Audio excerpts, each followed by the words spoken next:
This episode of 6'5 Guys is brought to you by Defiance Machine, defying tradition with innovation. Our Bros Rifles, precision on another level. JC Steel Targets, the industry leader in quality AR-500 steel targets.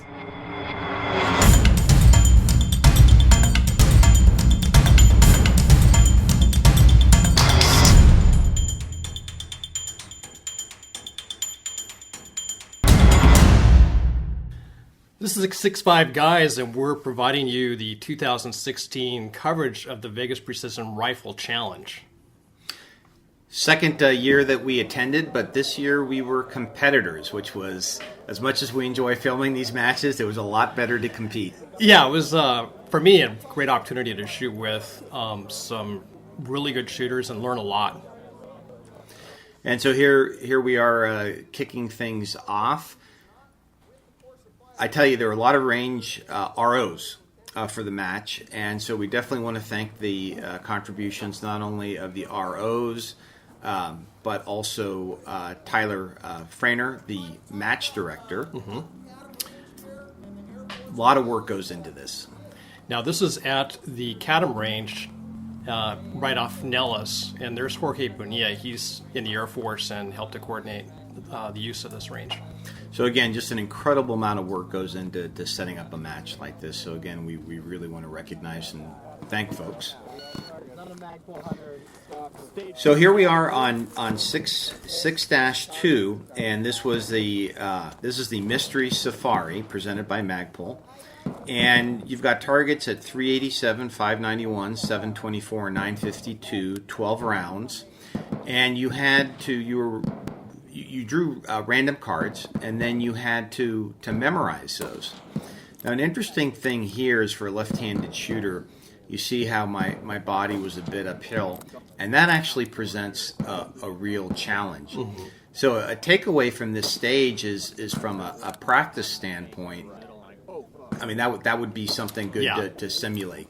To shoot off of an angled slope. Right, because when you kind of angle down into the rifle, it's oddly difficult. You wouldn't think from looking at this it would be that challenging. And then another thing is the first target was this really small popper that I missed. And so this was my first shots of the match, and I just didn't trust the bullet. I thought I was shooting over, but I really wasn't. And so that's another lesson, is just don't freak out. It was a very small popper. Yeah. And so, just trust that your dope is correct and something isn't wildly broken, but that's not how I felt. I just started making just gross corrections, and obviously this first stage was not a confidence booster for me. Yeah. Well, luckily at this point in the day, there wasn't a lot of wind. And another thing, too, you'll notice my bolt manipulation there is kind of strained because I was running the AICS mags as opposed to the AW mags because of some issues with the chassis. Let me tell you, those AW mags are a lot smoother. Yeah.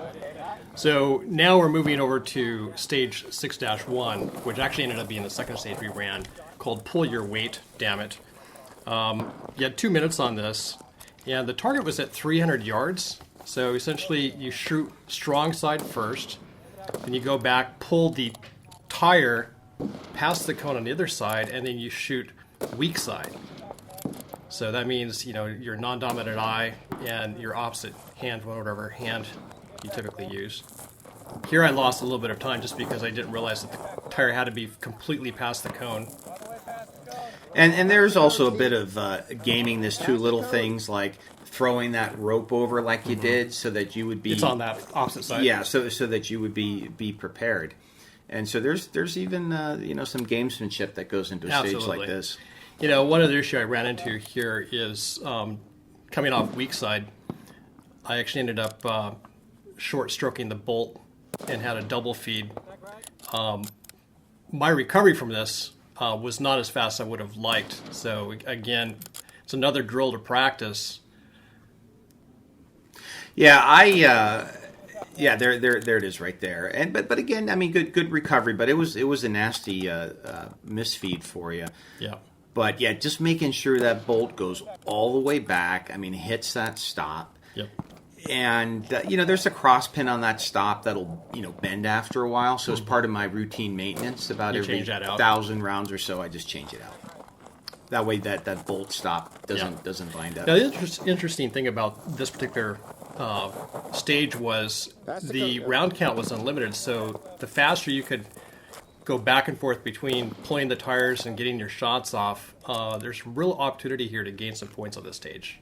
For me, I think I did okay. Wish I would have done a little bit better.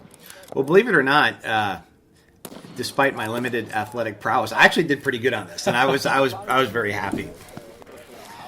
So this next stage is 6-3. It's the PRS skill stage. Here, it's just a minute and a half.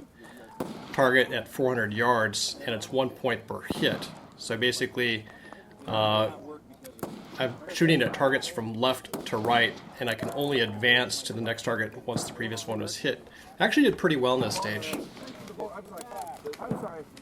I can't quite remember how I did on. No, actually, yeah, no, I did well on that as well. Again, the wind was pretty calm. You just got to load out farther and farther. I don't care. If it gets past 20 miles, I'm cutting the barrels off and throwing it. Really? Yeah, I got the 3. My 6. And there to your left, we have one of the up and coming female shooters in the sport. Okay, this is the Mile High Club, and this for me is a lesson in being familiar with your equipment. With 10 mil revolution turrets, I rarely had to go more than one turn. But to shoot out to a mile, you had to go over 20 mils. Rev. Yeah. And I was just not familiar with the rev indicator. There is one on Vortex that actually works quite well if you know how to use it. So when I really had to get to some of the further targets, I was really, really lost. And I think even some of the nearer targets that I missed, it was because I was probably off a revolution. So, folks, if you have not thoroughly exercised your scope, definitely do that. And if there are any type of revolution indicators, definitely make sure that you are familiar with them. Well, what was interesting about this, again, the name of the stage was Mile High. There was a target at 1 mile. Right. So there were 745, 991, 1255, and 1 mile. 12 rounds. Yeah. Now, my recollection was there were a couple of guys in our squad that actually hit that 1 mile target. They did. And the wind here was coming straight behind, so that could actually have the impact, particularly out at a mile, of actually giving you some additional elevation. So that's something that you would have to compensate for. And right now I can just recall what's going through my mind. It's like I have no idea where I am as far as my turrets. And I was first on the stage, and so yeah, this was not a good one. But again, I came away with some useful lessons.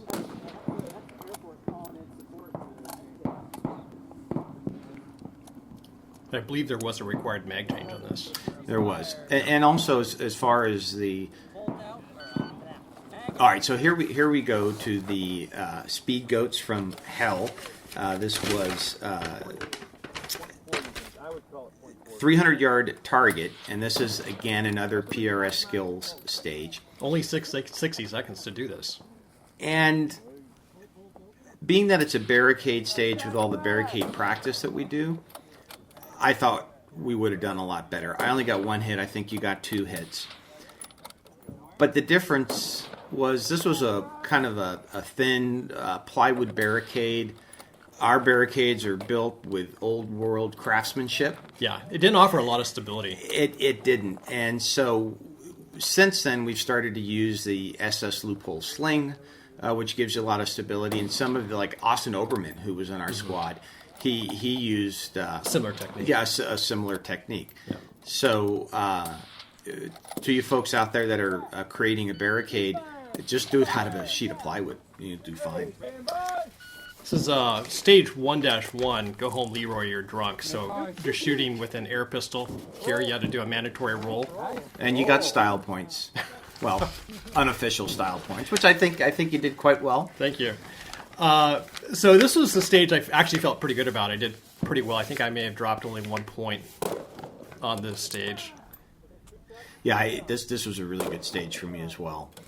Now, you've got to drag Leroy because he's drunk. Mm-hmm. That thing is a lot heavier than it looks. Yeah, and I did the same thing that you did. I just left it there at the edge of the concrete. However, some of the folks, they actually dragged them all the way to that little shoot house because then you could stand on it. Yeah.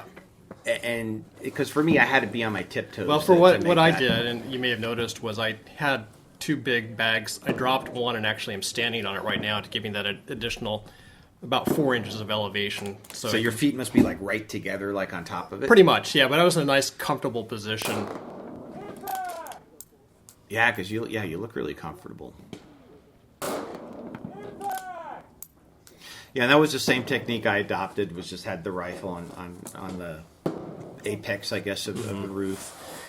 And then, here you are, getting into a seated position. And with again, 2 this bags. is something that we practice quite a bit. And, Yeah. For me, this position, seated with a couple of bags for rear support, is very comfortable. I agree.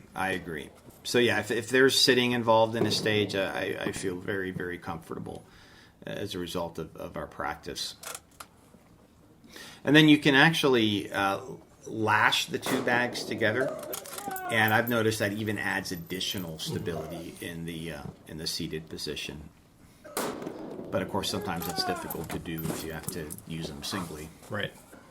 Now, this next part of the stage, there are stacked sandbags, and it's about 18 inches in height. So, required having a strategy or plan to actually be able to get the rear of your rifle up high enough so you can actually get a good sight picture. Correct. So here I am, double stacking my bags. Yeah, you seem to be pretty comfortable with that. There are some matches now where you're limited to only 1 bag, or some even with no bags. And so I look at that and I ask myself, how would I do that without a bag? You could probably hike yourself up on your elbow a bit. Could be, yeah.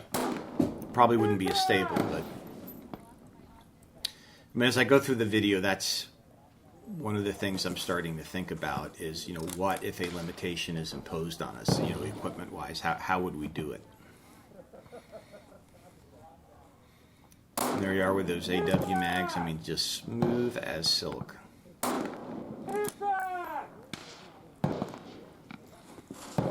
But yeah, to get those AW mags to work properly, they've got to be up and tight. You can't have a bunch of play. Right. And but I found a solution to it on the Element chassis, and that is just you can get a different paddle, release paddle for it.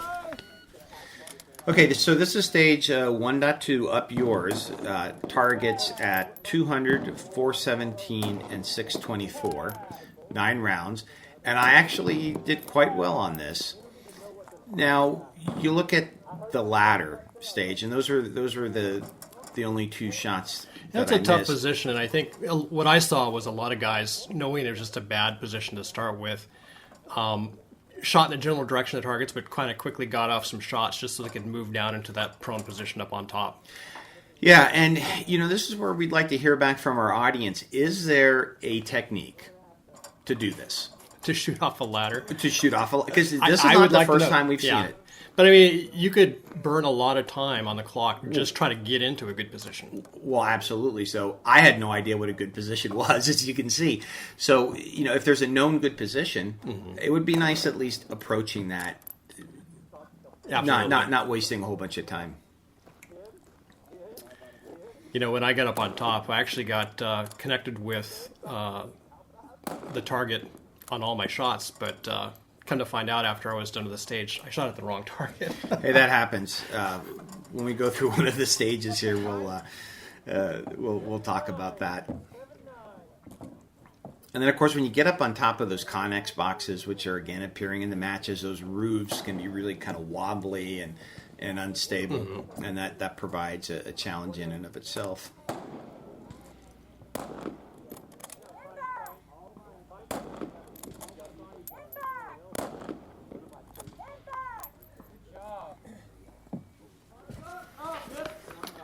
Okay, we're getting late in the day. This is 2-1. This is one of the long stages from a distance standpoint. So 2 minutes with 4 targets at 1,100, 1,200, 1,300, and 1,400 yards. 1 point per hit. We both did really well I think on so. that, Yeah. shockingly. Unfortunately, we couldn't replicate that that performance the next day. Well, it made me very confident that my dope was good. The solutions I was getting on my ballistic calculator was definitely getting me on target. What was unfortunate here was I sent one too many rounds on a couple of these targets because once you kind of get in the groove and you're hitting, you just keep going. You just keep going. We keep going. And there you've got your tactical supply talons, which again on concrete they work very well. Yeah. I mean they don't skip around like some of like when they're made out of really really hard metal. Mm-hmm. Halfway. They're gonna make you get down right there. Yeah, it's right there. One key for me was just studying the terrain and being able to find terrain features I could index off of just to be able to identify and find the targets quickly. I've really started doing that is when somebody points out a target, not only look at the target, but is there a bush, is there some distinctive feature near that target? Score on that target. Now take your last 2 at 14. That last infection. Okay. 2 shots. At least he hit it. Absolutely. Mag change. Yeah, that looked like a good mag change for you there.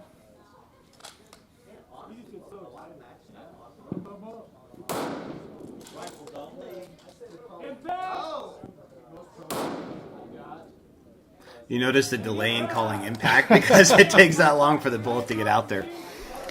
Okay, the next one is around the world.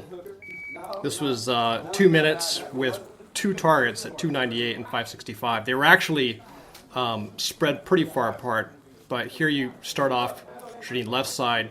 For me, that was weak side. So you. That looks completely normal there shooting. Close to where you're going. Looks normal for you. Yeah, it sure does. But I tell you, we just the other week we had an entire practice session where we shot everything weak side. It wasn't very enjoyable. As a required skill builder because we sucked. Well, they say practice practice what you suck at. Yeah.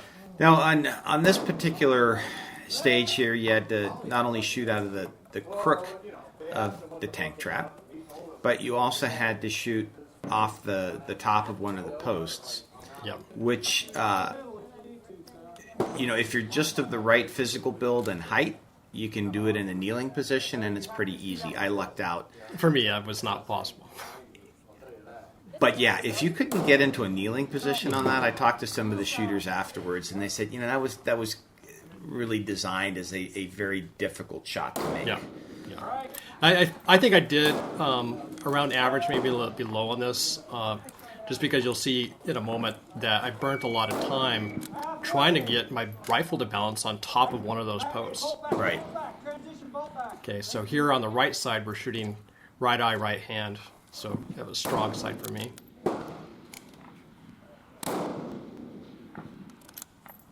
Yeah, now here you go.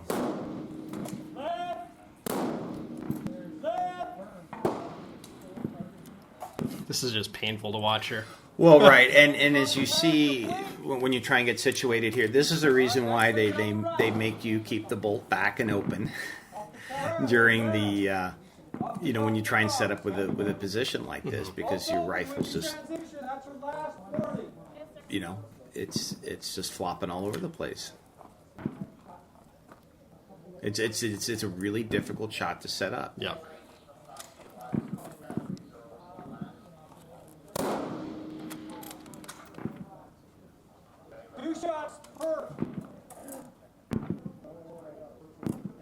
But now that looks like a good position because you're getting some stability with your arms, against the other uprights of that tank trap. Yeah, see now that. 2 shots, sir, man. Fortunately, I got all my shots off of that, Yeah. but that was tough. So that wrapped up day 1. We're on day 2, which is Sunday. After licking our wounds. we come back for 2-3. But you'll notice, because we were competitors in this match, there are a few stages that we were unable to film, actually get on video, and in some instances, this one in particular, we actually just filmed one of our squad mates. Which for the viewers, it's more pleasant watching a competent shooter. So actually, they told you ahead of time, get familiar with this piece of equipment. And so yeah, just quickly before I mention the equipment, the targets here, 8 shots, 570, 406, 463, and 282. Yep. But, a lot of folks didn't heed that advice, and so they got up there, and they were trying to figure out how to use this thing on the clock. So this is the Kopfjäger Industries. They're, I don't recall the... It's a Reaper grip. It's a Reaper grip, and it actually grip. looks like a grip, and it worked quite well. Yeah. But I tell you, at a match, if they tell you ahead of time, because usually they don't, get familiar with the piece of equipment. Yeah, I spent a good half hour playing around with the Reaper grip. Yeah, definitely heed that advice. And when you get it all configured, it's a really nice setup. Mm-hmm. Yeah, I also like the head, that single arm where if you twist that handle, it actually locks it down. Yeah. So it seemed pretty intuitive as compared to like a ball head that may have actually I agree. One control for the head itself, another one for the swivel. Another Vortex scope user. See a lot of those.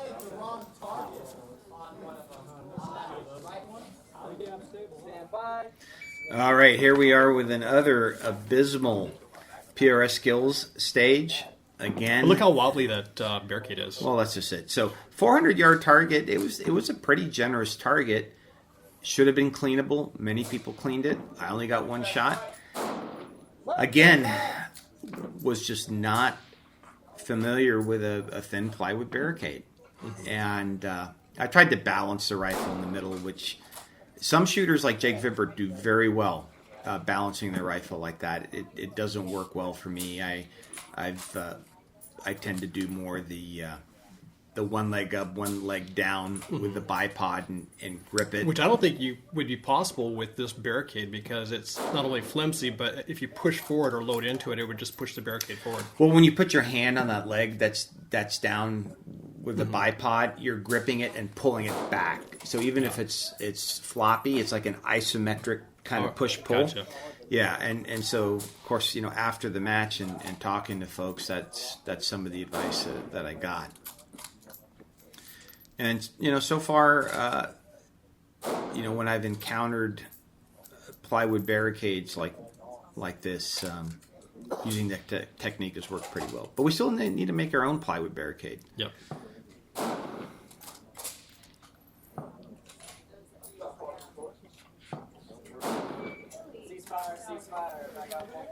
So this was the stage 3-2, Spool's Delight. So 80 seconds with 3 targets at 352, 410, and 440 yards. For me, this was a fairly comfortable position, and I did all right. Yeah, I did well on this stage, and what I did is I had my bipod legs up and actually rested the rifle on the spool with just a small bag in between. Yep. And with in a kneeling position like that, reverse kneeling, very, very, very stable position. So if I ever come up, or have to shoot off a spool like that's really going to be my method of choice. Yeah.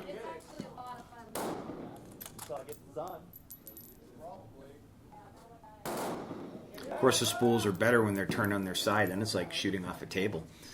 Absolutely.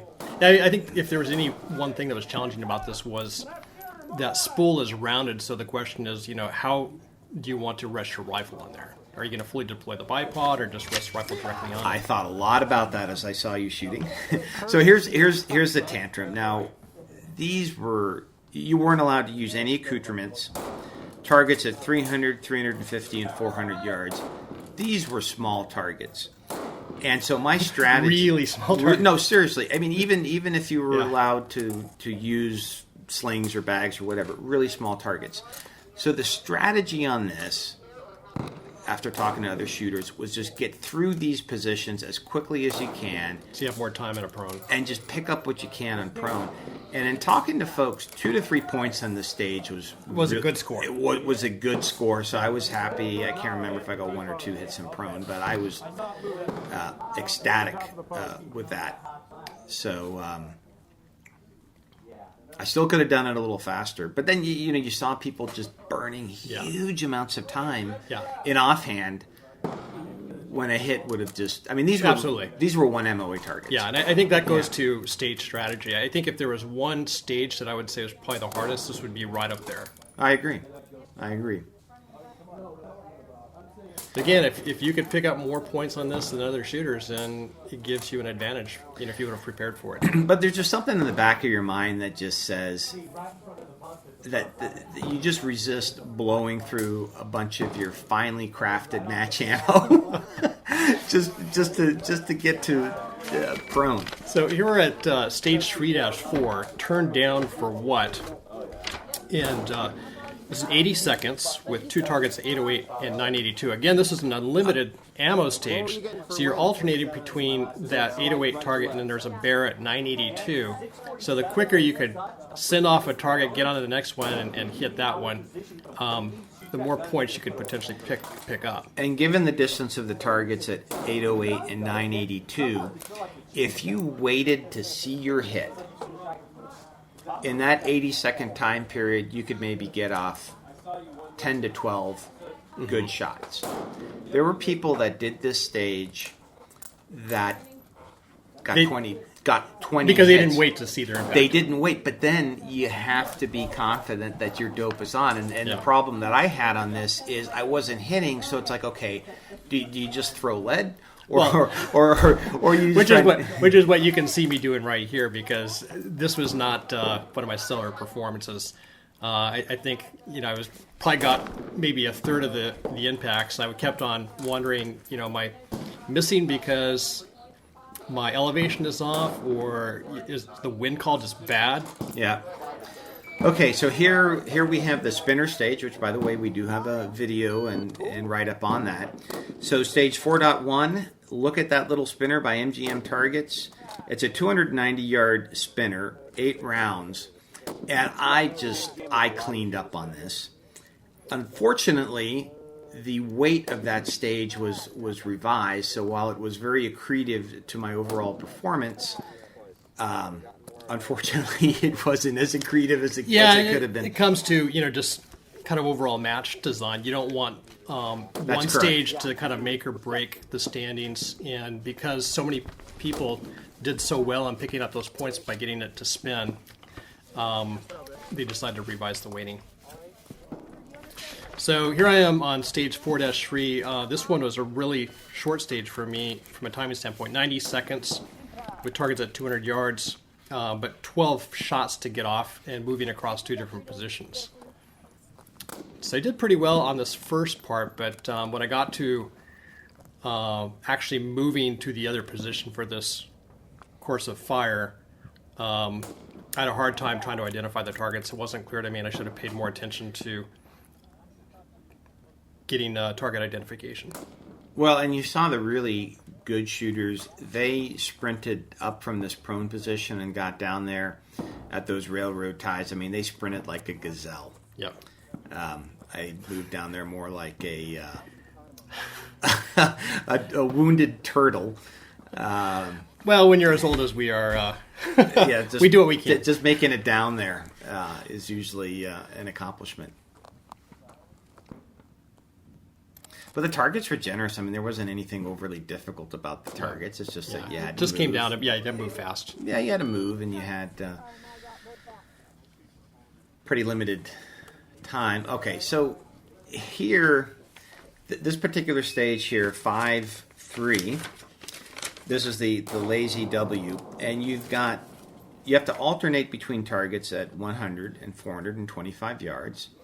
And so you set your, and you couldn't change your dope. You had to do holdovers. Now, in this particular case, I asked the RO, I said, do I shoot at the left-hand target? Because there were two of them. And he said, right. Well, what he really meant was the right-hand target. I took it as correct. And so my lesson is, when you hear that, say, okay, I need to shoot at the right-hand target, or just confirm things and don't assume. Because I hit... I would have hit the target, but it was the wrong target. Yeah, I would have cleaned this had I been hitting the right target.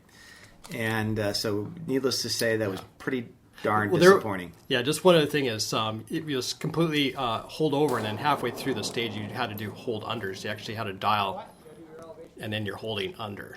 Yeah, so what I did is the lesson I learned when I was squatted with Brian Morgan is if you have to do holdovers, is dial for the most difficult, the smallest target, so that way you can use the center of your reticle, and then the other target, do the holds, and so another little bit of strategy.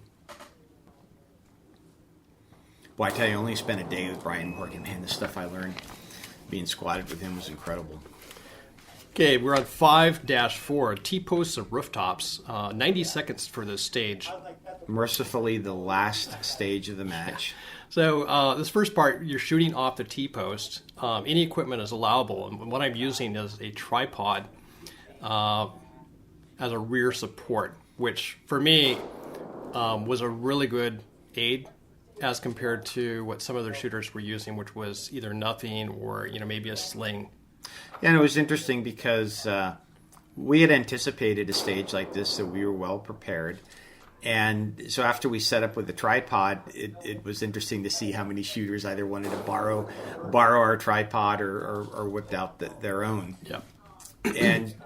But what we're shooting at is paper target at 165 yards, and the target is about 2 inches. That's a 2-inch circle. So pretty tough for these conditions, at least for me. And then you transition to a rooftop, and again, you're shooting at the same target, but from a rooftop position. Yeah, the rooftop position was, for me, very, very difficult. I mean, I got all hits using the tripod off the Red Cross there, but yeah, off the rooftop, it was just. But I was just thinking to myself, this is the last stage of the match, and I was thinking about the drinks afterwards.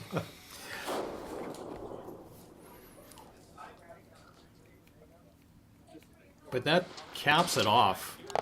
It was just another terrific match, and we really want to thank the Sin City Precision crew and all of the sponsors. Yeah, Las Vegas PRS shooting community, all the folks that set this up, we know how much work goes into actually making this happen. Now, next year's match, you're actually going to have to qualify for it. Yeah, it's going to be the 2016 season finale, which hopefully will be back to RO. That's not very optimistic, Steve, because I'm going to try and qualify for it. Well, I wish you and myself the best of luck at that. Yes, in that case, we will be participating. Yes. Well, folks, thank you for joining us for yet another match video. Remember, life's an adventure. Stay on target.